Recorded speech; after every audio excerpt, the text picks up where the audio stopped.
Welcome back to the channel. This is the Action Figure Grader coming back to you with a loose graded vintage Star Wars market update. I think I've got all three grading companies covered here, AFA, UKG, and CAS, for some loose graded gems, and we're going to come out of the gate really strong. I've got two different vinyl cape Jawa variants that sold. The first one is a UKG 85% brand new K-style vinyl cape Jawa. This is just the standard Hong Kong that we know and love. And I thought it was, when it was listed, I think I might have shown this either in a what to buy video or maybe I sent it to my Patreon supporters. But it was listed for 2,400 pounds, which is about $3,000. And I think that's actually a pretty fair price, just given what AFA 85s go for. I mentioned several times that I think I sold my AFA 85 last fall for around $3,300, $3,350, somewhere in that ballpark. And it was an older K-style, but it was an AFA 85. And again, this one's a new K-style, and it sold for about, let's call it about 10% less than that. So I thought that was a pretty fair deal for that one. It sat on the market for a little while, maybe about a week or so, but it finally did sell.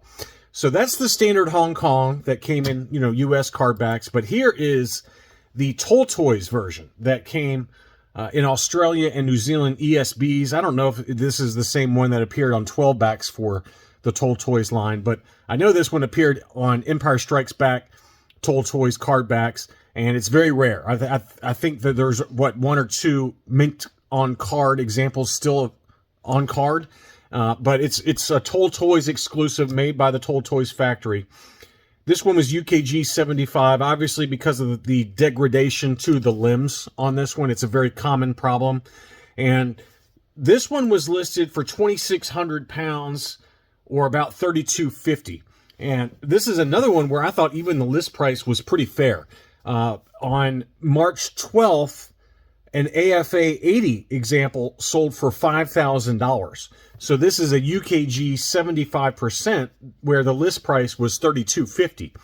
And it ended up selling for 2,300 pounds in a make an offer situation, which is $2,879. So pretty significant discount going from an AFA 80 to a UKG 75. It certainly is the Toltoys example. There's no question about that.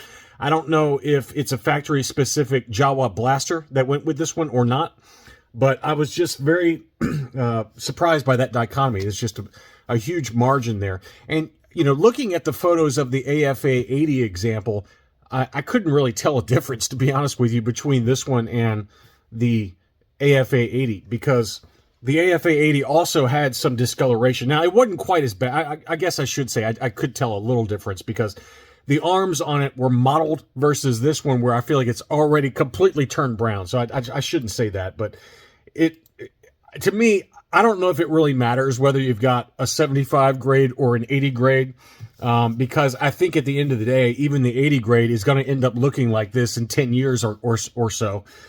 They just all turn that kind of brown color anyway. So, to me, I think if it was my money, I would probably spend it on this one, and save, about, let's see, this one sold for $2,879. So you're talking almost $2,200 difference to go from a UKG 75 to an AFA 80. That's my personal opinion, but that's a lot of money, but I just think that would probably be a better use of your money versus getting an AFA 80 and then watching it slowly turn into what this one looks like. So, because it was already turning that way on the AFA 80 example. Personal opinion, I'm sure a lot of you would disagree with that. This was another cool one that CIB/AFA had at auction that I know I covered previously in a what to buy video. This one is an AFA 80 12-inch line version of the IG-88. Very tough to find this one. Easily the rarest of the production figures. There's certainly some pre-production sample prototypes that never made it to retail, like the Leia Bespin, the Lando Bespin, and the Han Hoth. Just those three come to mind that I know I've seen some pre-production prototypes of those 12-inch figures that never made it. But in terms of the retail releases, this IG-88 is certainly very desirable. And I thought this price was great. It was an AFA 80. It sold for $906, and I've seen some loose examples not graded sell for close to that price. I mean, 650 to 850 is a pretty standard kind of going rate for one. And to get this one for 906, I thought that was a very fair price, given that it was already graded. That would be a massive box, though. I mean, those weapons alone are probably the size of a 3 3/4 inch figure. Certainly, the long rifle is, but I would imagine the blaster is pretty much the size of a Kenner, standard size figure. They also had some Ledy Leias for sale at auction. This was an AFA 80 plus Ledy Leia Biker Scout, and that one sold for $188.50, probably about right. An AFA 85 would set you back, I would say, comfortably $275 to $300. That's probably about right for that. There was also an AFA 80 plus Ledy Leia Bouche disguise, and that one surprised me a little bit on the upper end. That sold for $290. But I feel like there's a lot of collectors that really like Bouche, pretty much any Princess Leia figure, and there's a lot of focus collectors for Princess Leia in general. And I know that I've got a pretty decent Bouche collection, so I thought that was a pretty nice looking figure. I've got one that's a CAS graded example for the Ledy Leia Bouche that's got an overstock unpainted yellow helmet. Doesn't have any of the gray paint apps or silverish gray paint apps on that helmet. But that's the only Ledy Leia version I have for the Leia Bouche. But that one sold for $290, which I thought, I don't know if that's fair or not. That's probably about right. I feel like ungraded on the Facebook groups, they can go for $250 or so, thereabouts.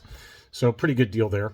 Next up, I've got two different Taiwan Luke Jedis I wanted to show you. First of them, the first one is an AFA 85 sold by CIB, and then I wanted to show you what an uncirculated 90 grade sold for. They're the same figure, maybe not the exact same figure, because this one's the pale face variant for the Taiwan.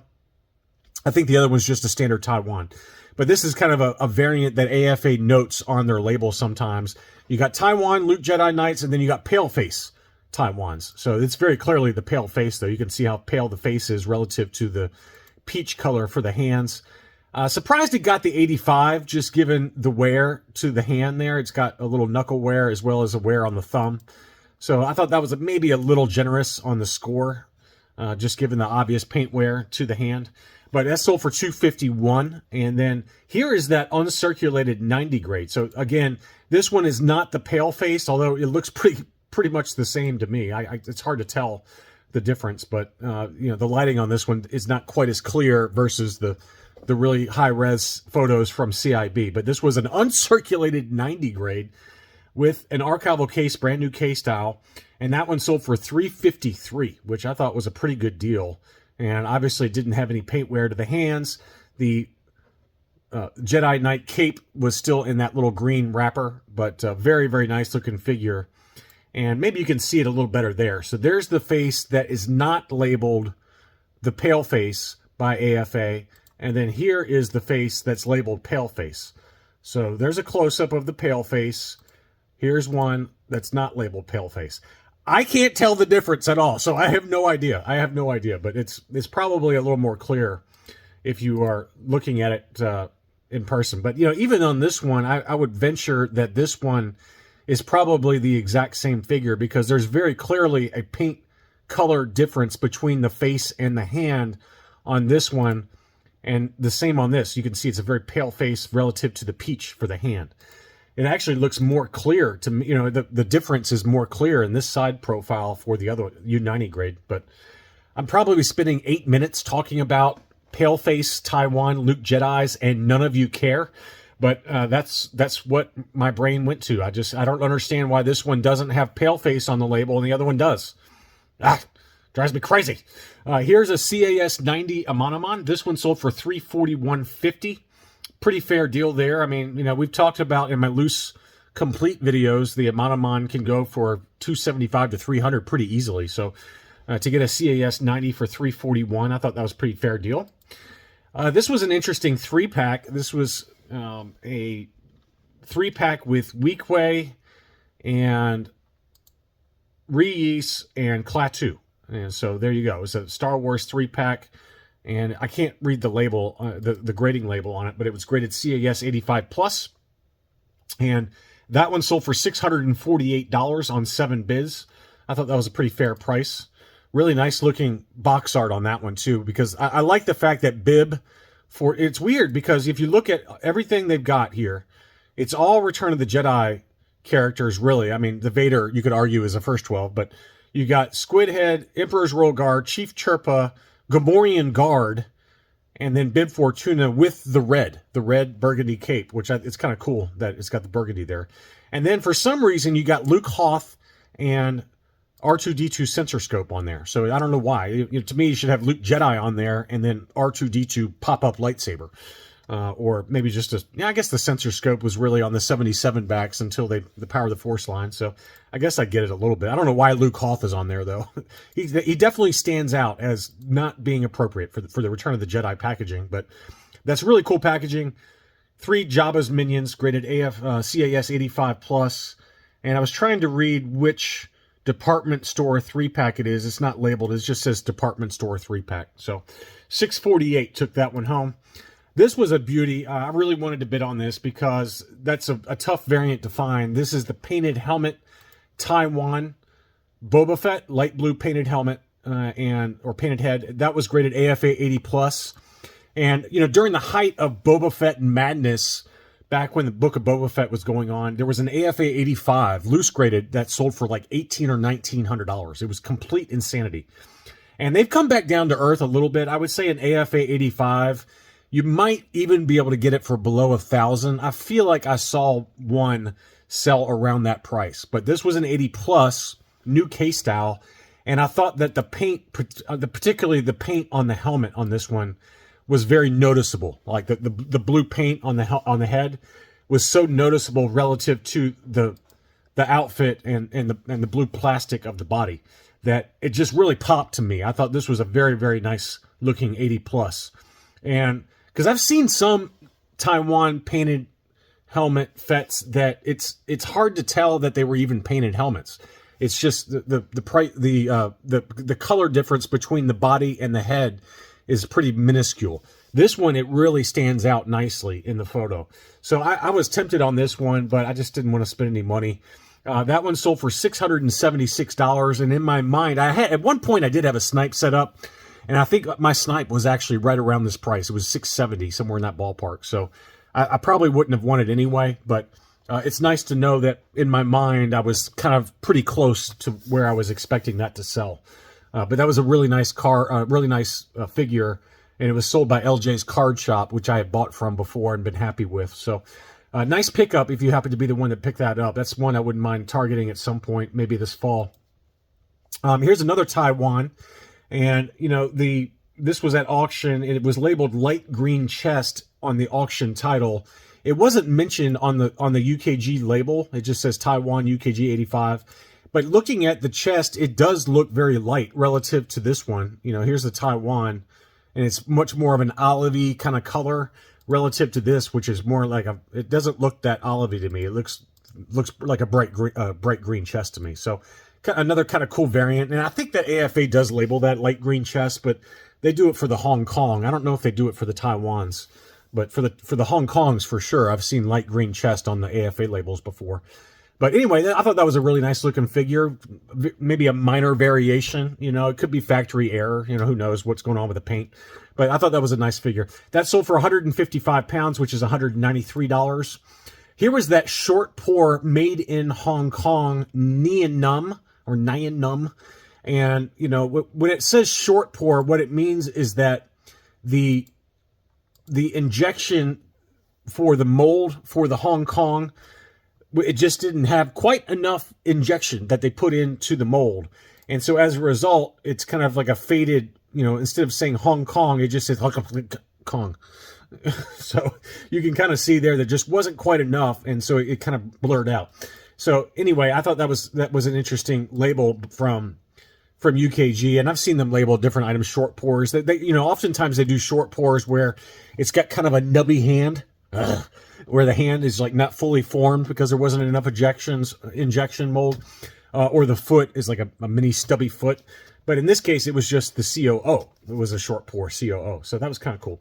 That one sold for 128 pounds, which is about $159. This seller had a UKG 90% hollow cheeks. That was a stunner. And that one ended up selling for 510 pounds, which is $637. I thought that was a bargain, really. I mean, a 90% gold level UKG hollow cheeks for that price, to me, seems like a very fair price given some of the other prices we've seen for the hollow cheeks that have sold over the last 6 to 9 months. Like some AFA examples sold for just completely insane numbers. So I thought that was a good deal. Now, I wanted to show you this kind of custom that UKG does for the Max Rebo band, because there was 2 of them. They were both graded UKG 90, but I wanted to show you the difference in color for Max Rebo and why one of them sold for more than the other. So this seller, who's a friend of the channel, he had this one at auction, a UKG 90. Look how bright blue Max Rebo is. It got the 90% as it should. That one sold for 549 pounds in an auction, which is $686 US. At the same time this auction was going, another one was going, and I don't understand how this one got the 90. Now, could it have discolored since grading? Yes, that's very much a possibility. And I'm not trying to knock the seller here. It's not his fault that UKG gave this a 90. But you can very clearly see that Max Rebo has discolored on the head and the arms relative to the body. Look how faded that one is. Now, again, how it got the 90%, I have no idea.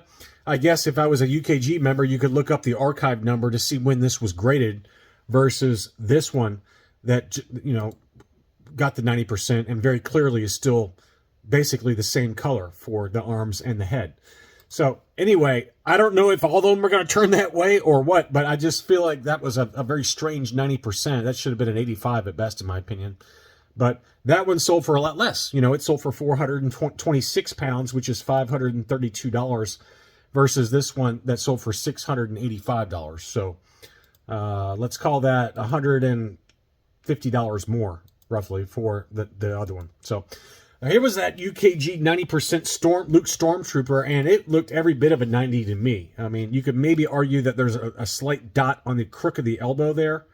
That was a factory paint oversplash, but other than that, I don't know how you not give this at least an 85 or 85 plus from AFA.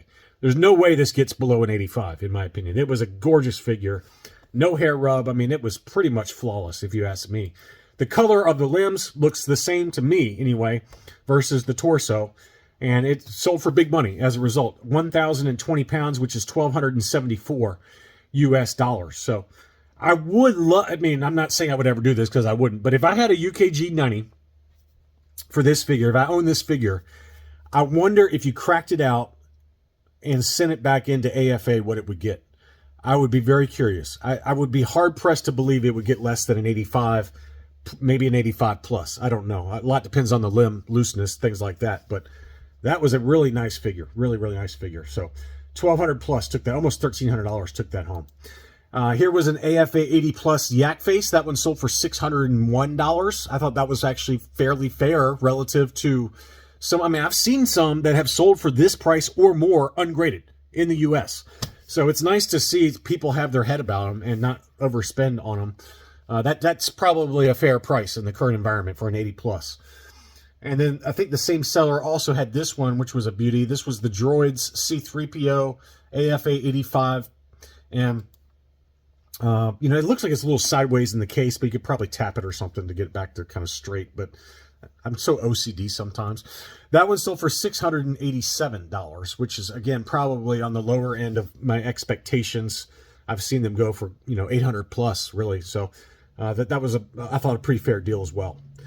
So anyway, pretty decent lot here. We had 2 different vinyl cape Jawas, some last 17 in high grade, big boy prices all the way around. I hope you enjoyed this look. Thanks as always for watching, and I'll be back soon.